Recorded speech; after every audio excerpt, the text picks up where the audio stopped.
পর্যাপ্ত আলু উৎপাদন করেও বিপাকে পঞ্চগড়ের আলু চাষিরা বলছেন হিমাগার সংকটে করা যাচ্ছে না সংরক্ষণ, তাই বাধ্য হয়ে বিক্রি করে দিতে হচ্ছে কম দামে। এমন বাস্তবতায় অহিমায়িত মডেল ঘর নির্মাণের পরামর্শ দিয়েছে কৃষি বিপণন অধিদপ্তর।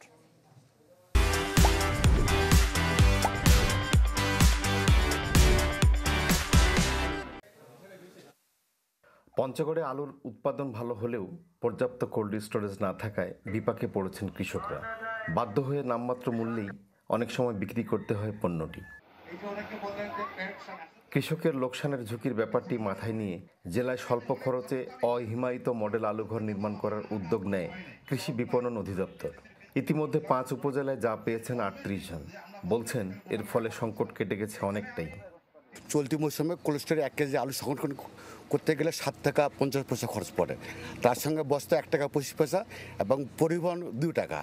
তাহলে আমরা যদি স্বাভাবিকভাবে দেখি যে এই আমাদের মডেল ঘরে প্রায় 10.5 টাকা আমাদের পার কেজিতে লাভ হচ্ছে।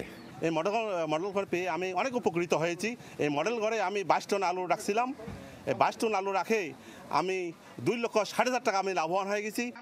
অহিমায়িত এই মডেল ঘর একদিকে যেমন অর্থ সাশ্রয়ী, তেমনই ঠিক রাখে আলুর গুণগত মানও, দাবি প্রকল্প পরিচালকের।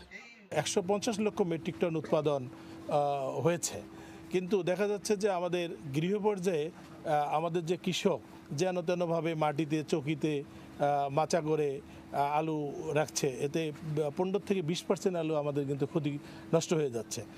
কৃষক ও ভোক্তা উভয়ের কথা চিন্তা করেই সারা দেশে এর সম্প্রসারণের কথা জানালেন কৃষি বিপণন অধিদপ্তরের মহাপরিচালক।